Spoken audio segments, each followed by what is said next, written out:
In this video, I'm going to show you how you can uninstall or remove Google Translate extension from your Chrome browser. If you find this video helpful, please like and subscribe to this channel. Alright, if you no longer need your Google Translate extension on your Chrome browser, then to remove it, just go ahead and click on these ellipses to find extensions, and under this you should see extension, choose manage extensions. Alternatively, if you go to this bar on top here, you can see we have an extension icon. Go ahead and click on it. Here you should see manage extensions option. Now you'll see a list of all the extensions that you have on your Google Chrome browser. Among the list, you can see we have our Google Translate extension here.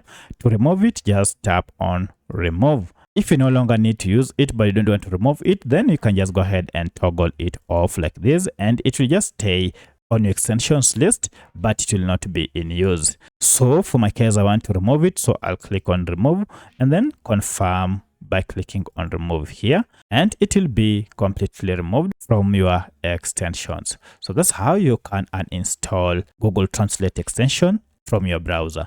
If you have any other question, kindly let me know in the comment section. Otherwise, thanks for watching, and let's meet in the next video.